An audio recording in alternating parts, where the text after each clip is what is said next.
Talking about all those people who stood up and said, I quit.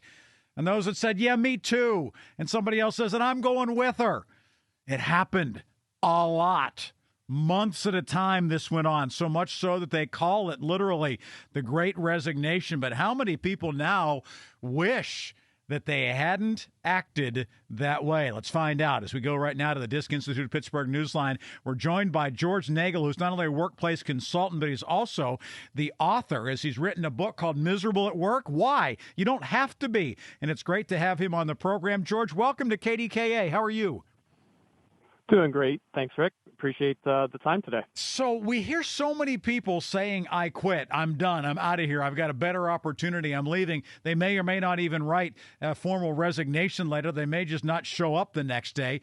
And yet we're also hearing people saying the new one that I thought that I was getting isn't any better than the old one that I had. Which is more accurate, that people have got a better job or that they regret the fact that they left? Well, so it's a bit of both, but there are a lot of people that are regretting their transition, and the ones that are regretting it, Rick, are the ones that jumped for money, and the money just short-circuited their outlook. They didn't really do an investigation. Plus, you have the companies out there that are really hyping up the position because they're losing so many people, and they just need to get some bodies in the door. So you got a mix going on there that's saturated the market with a lot of dissatisfied people. So, George, did they get sold a bill of goods? I mean, is that what it came down to? Or they got the money, but they didn't realize what else they had to get with it to get the money? It was more the latter. They got the money, and they didn't ask enough questions during the process to really do a discovery to find out, you know what, this isn't actually what I thought I was signing up for. So are they finding that they're not qualified for the job, or are they finding that they don't want to do the work that is entailed with that new position? Which do you suppose it is?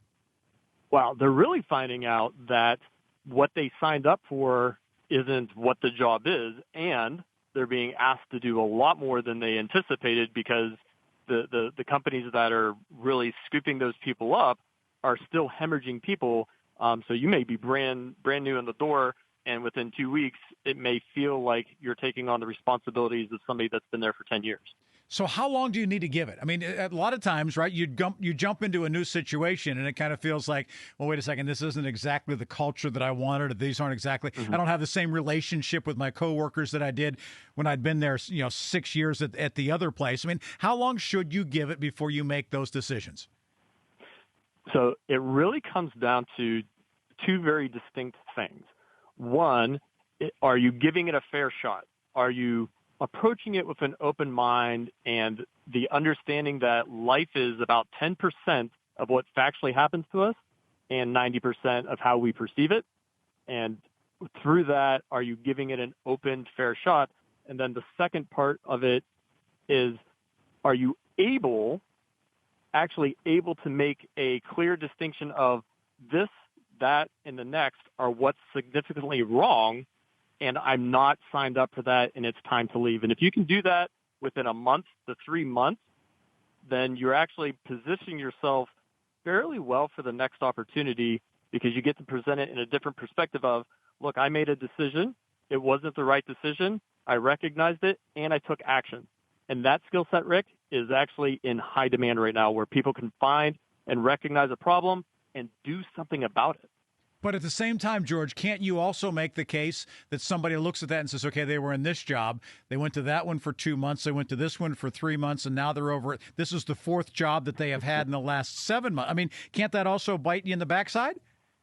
It can if you're a habitual jumper, right?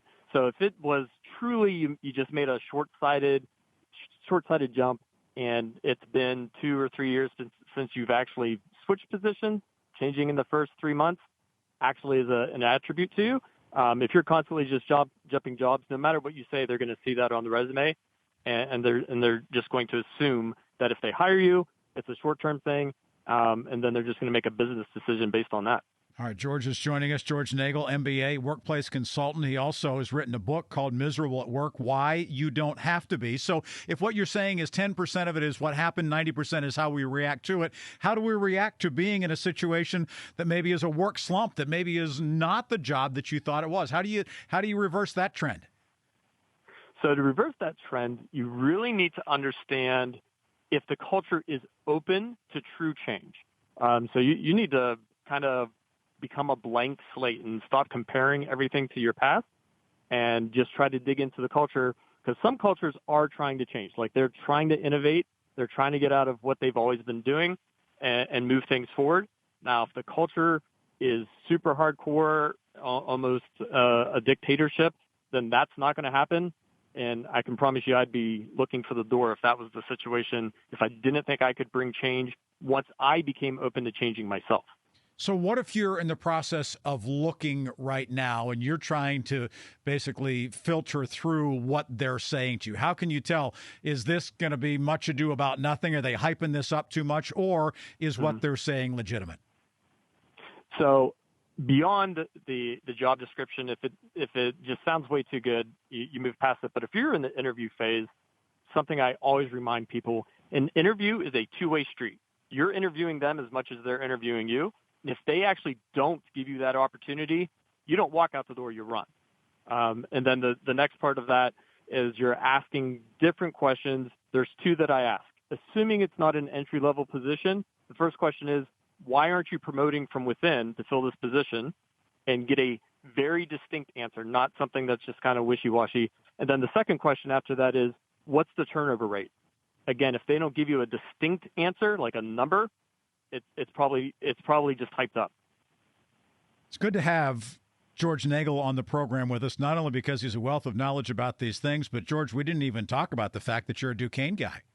Welcome back to Pittsburgh, at least on KDKA. I lived in Pittsburgh for about 15 years, so always good to be interacting with the fine folks at KDKA. Yeah, it's good to have you here. And thanks so much for lending some of your expertise to these things and talking about some of the things that you've got in your book, Miserable at Work, Why You Don't Have to Be, and some of the things you've learned about sort of being a business innovation leader and workspace consultant as well. Thanks for being here.